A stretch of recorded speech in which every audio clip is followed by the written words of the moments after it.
नमस्कार दोस्तों, मेरा नाम है विमल सिंह। बालाजी स्टडी अड्डा में आपका स्वागत है। संविधान की विशेषताओं पर आधारित कुल 40 प्रश्न हम आपको करा रहे हैं। तो इससे पहले हमने पहला पार्ट में 20 प्रश्न देख लिए थे।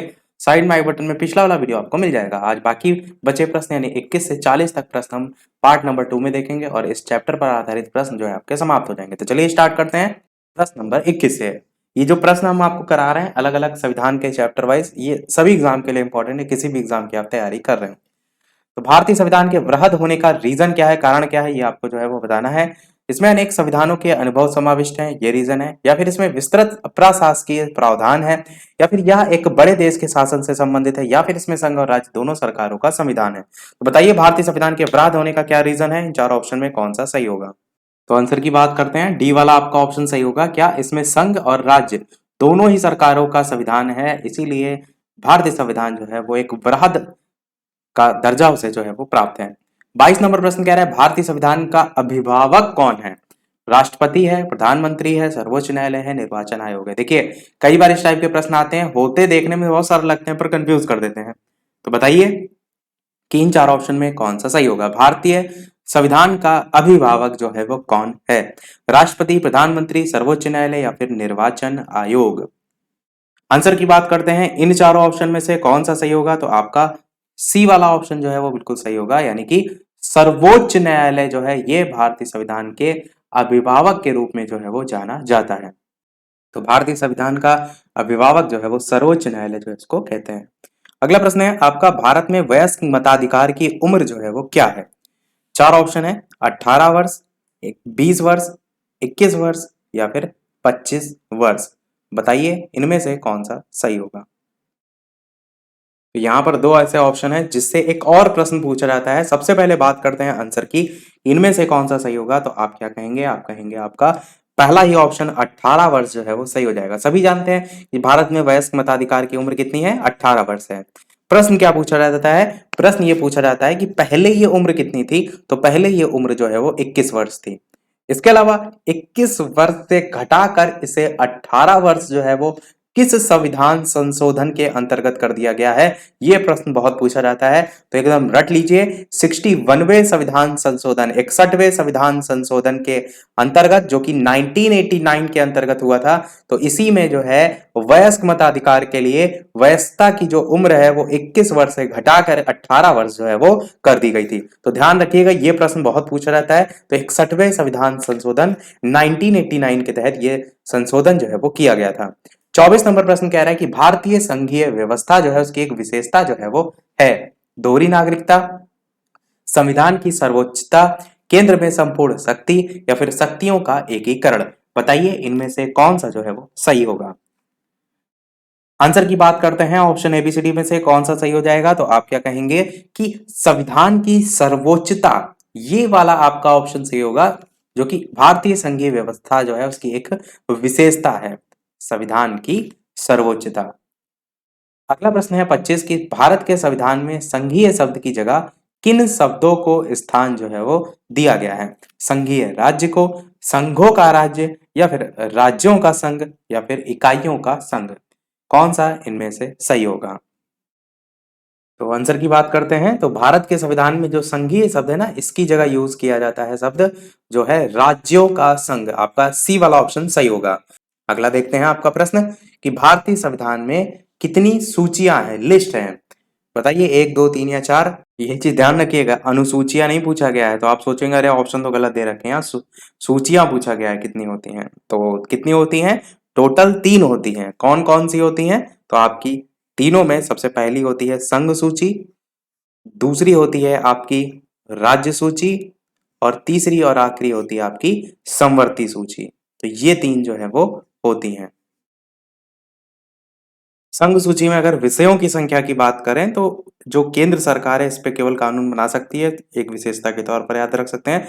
और लागू होने के समय इसके अंतर्गत 97 जो है वो विषय थे, पर वर्तमान में जो है इसमें संख्या जो है वो 100 विषय है। अगर बात करें राज्य सूची की, तो राज्य सूची में जो है वर्तमान में 59 जो है वो विषय हैं। प्रारंभ में इस सूची में 66 जो है वो विषय थे, और ये जो 59 कहीं कहीं आपको 61 भी लिखा देखने को मिलता है। और बात करें अगर समवर्ती सूची की, तो समवर्ती सूची में गणना की दृष्टि से देखेंगे तो समवर्ती सूची के विषयों की संख्या 52 है, पर संवैधानिक दृष्टि से देखेंगे तो समवर्ती सूची के विषयों की संख्या 47 है।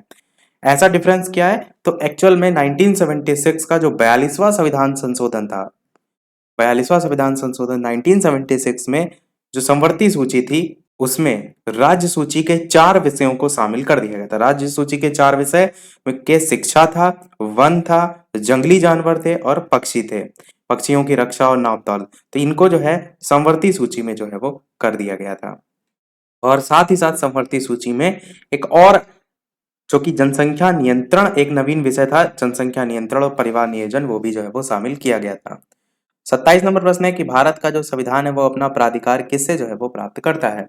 भारतीय स्वतंत्रता अधिनियम 1947 से, या फिर समाज के सभी जो वर्ग हैं उनके लोगों के द्वारा प्रतिनिधित्व संविधान सभा से, या फिर भारत की जनता से, या फिर राष्ट्रपति तथा सर्वोच्च न्यायालय से? बताइए इनमें से कौन सा सही होगा।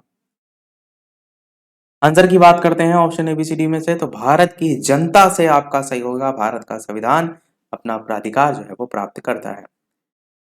28 नंबर प्रश्न है कि भारत में जो वैध प्रभुसत्ता है वो जो है वो किसमें निहित है? राष्ट्रपति में है, न्यायपालिका में है, मंत्रिमंडल में है, या फिर संविधान में है? बताइए इनमें से कौन सा जो है वो सही होगा। 28 नंबर प्रश्न है। साथ ही साथ वीडियो पसंद आए तो वीडियो को लाइक भी जो है वो सभी करते रहिएगा। बताइए इन चारों ऑप्शन में से कौन सा सही होगा। भारत में वैध प्रभुसत्ता किसमें निहित है? आंसर की बात करते हैं इन चारों ऑप्शन में से, तो आप क्या कहेंगे? आप कहेंगे कि संविधान में जो है वो ये निहित होती है। आपका डी वाला ऑप्शन यहाँ पर जो है वो सही हो जाएगा, संविधान में जो है वो निहित है। 29 नंबर प्रश्न है, भारतीय संविधान की संरचना किस प्रकार की है? एकात्मक है, कठोर है, कुछ एकात्मक, कुछ कठोर, या संघीय है? तो भारतीय संविधान की संरचना किस प्रकार की है ये आपको बताना है।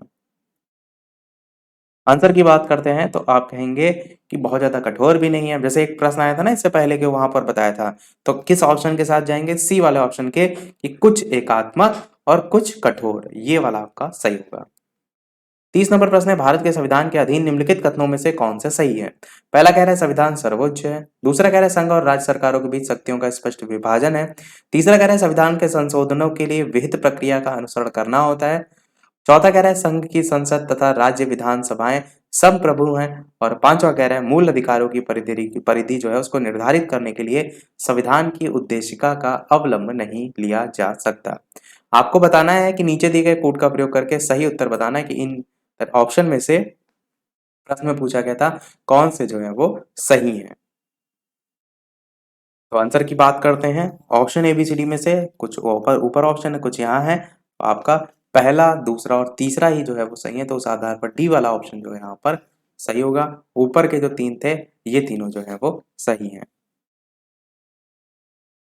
अगले प्रश्न की तरफ बढ़ते हैं। 31 नंबर की, लिखित संविधान की अवधारणा ने सर्वप्रथम कहाँ जो है वो जन्म लिया? यही प्रश्न मैंने पिछले वाले वीडियो में पूछा भी था, कहा था नेक्स्ट वाले वीडियो में हम इसका आंसर देंगे। तो 4 ऑप्शन है, फ्रांस, संयुक्त राज्य अमेरिका, ब्रिटेन, स्विट्जरलैंड। लिखित संविधान की जो अवधारणा है उसने सर्वप्रथम कहाँ जन्म लिया?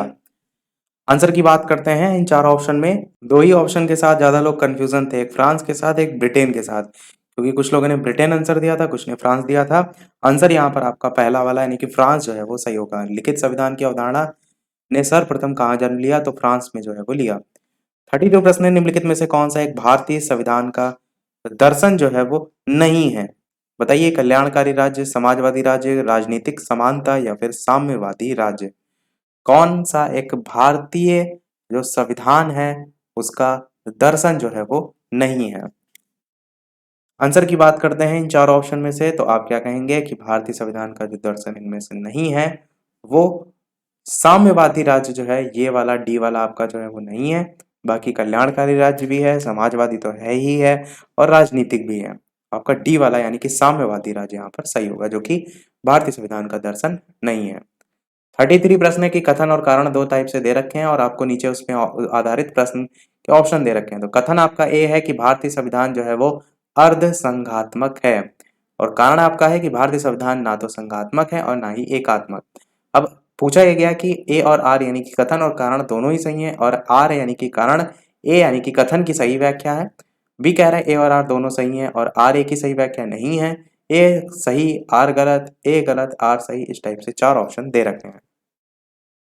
तो बात करते हैं आंसर की, इनमें से कौन सा सही होगा। तो आपका पहला ही ऑप्शन जो है वो बिल्कुल सही हो जाएगा। क्या कि दोनों कथन सही हैं कि भारतीय संविधान अर्थसंघात्मक भी है और साथ ही साथ ना तो संघात्मक ना ही एकात्मक। उसी का ये कथन का कारण लिख दिया गया है कि कथन अगर यह है तो उसका रीजन ये है अर्थसंघात्मक क्यों है, क्योंकि वो तो ना तो संघात्मक है ना ही एकात्मक।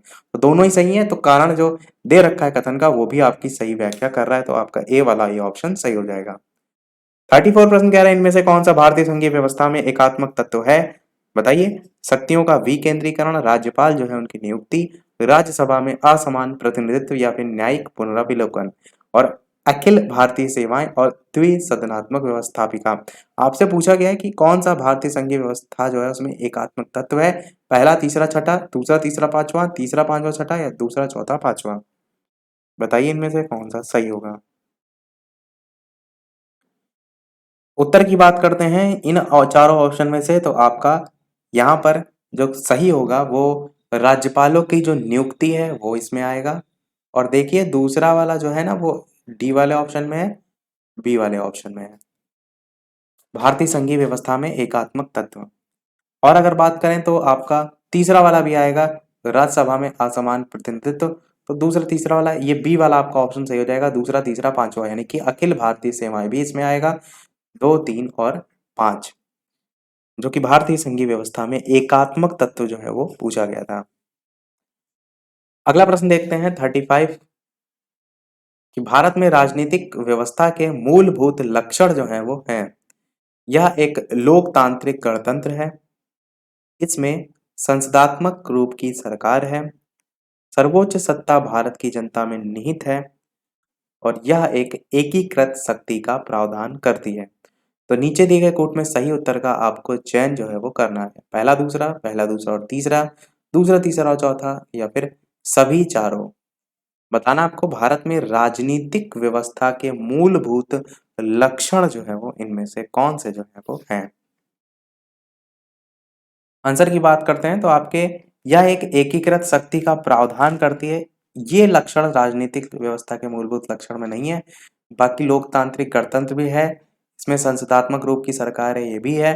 सर्वोच्च सत्ता भारत की जनता में निहित है, ये भी है। यानी आंसर आपका बी वाला यहाँ पर सही होगा, पहला, दूसरा और तीसरा।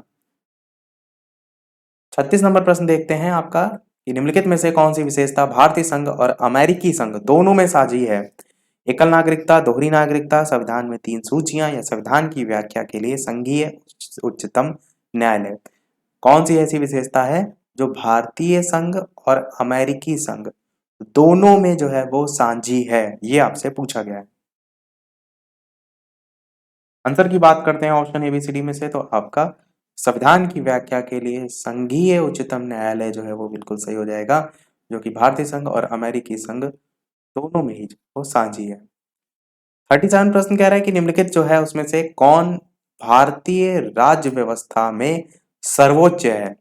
बताइए, संसद सर्वोच्च है, धर्म सर्वोच्च है, संविधान सर्वोच्च है या सर्वोच्च न्यायालय जो है वो सर्वोच्च है।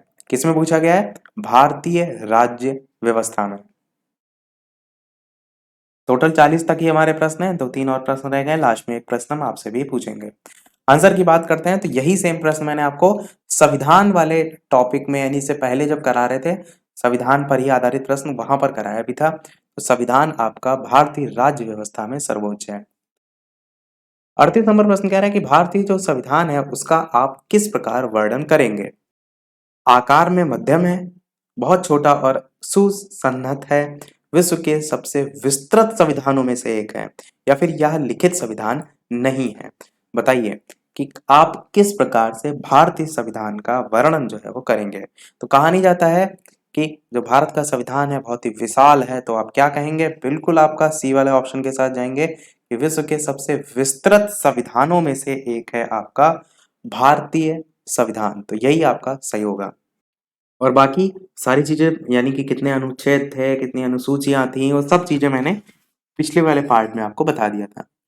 39 प्रश्न की भारत का संविधान मान्यता प्रदान करता है केवल धार्मिक अल्पसंख्यक जो है उनको केवल भाषाई अल्पसंख्यकों को, धार्मिक और भाषाई अल्पसंख्यक दोनों को, या धार्मिक, भाषाई और नृजातीय अल्पसंख्यकों को? तो बताइए भारत का संविधान किसको मान्यता प्रदान करता है?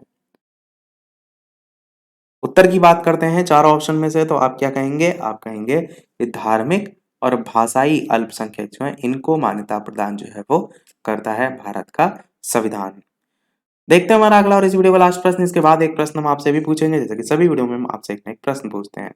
वीडियो पर नए हो तो वीडियो को लाइक करके शेयर अवश्य कर दीजिएगा, और लोगों के साथ साथ ही साथ टेलीग्राम चैनल से ना जुड़े हो तो लिंक आपको डिस्क्रिप्शन में मिल जाएगी, बालाजी स्टडी अड्डा सर्च करके भी जुड़ सकते हैं। 40 नंबर प्रश्न कह रहा है लास्ट इस टॉपिक का, क्योंकि इसके बाद जो आपका टॉपिक होगा वो संविधान के स्रोत होगा, उस पर आधारित हम फिर प्रश्न देखेंगे। 40 नंबर प्रश्न है, किसने कहा है कि भारत एक अर्ध संघात्मक राज्य है? लॉर्ड ब्राइस ने कहा है, आइवर जेनिंग्स ने कहा है, एच जे लास्की ने कहा है, या के सी वीयर ने जो है वो कहा है कि भारत एक अर्ध संघात्मक राज्य है? आंसर की बात कर लेते हैं इन चार ऑप्शन में, तो आपका के सी वीयर जो है वो सही हो जाएगा। इन्होंने ये कथन जो है वो दिया था। अब वो प्रश्न, जैसे कि सभी वीडियो में हम आपसे एक ना एक प्रश्न पूछते हैं, और वो प्रश्न आपका इसके बाद वाला जो चैप्टर है संविधान के स्रोत, उसी पर बेस्ड जो है वो होगा। आंसर भी हम उसका नेक्स्ट वाले पार्ट में बता देंगे। तो ये है आपका इस वीडियो का प्रश्न, जिसका आंसर आपको वीडियो के मेन कमेंट में टाइप करके बताना है कि भारतीय संविधान के अंतर्गत संघ और राज्यों के बीच शक्तियों का जो विभाजन है वो किसकी प्रेरणा पर आधारित है? अमेरिका, कनाडा, स्विट्जरलैंड, या फिर पूर्व सोवियत संघ?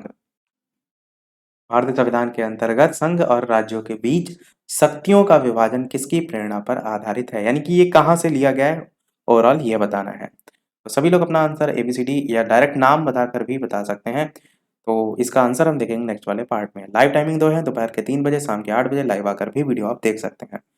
तो मिलते हैं चलिए फिर अगले पार्ट में कुछ नए प्रश्नों के साथ। तब तक के लिए नमस्कार। Thank you for watching.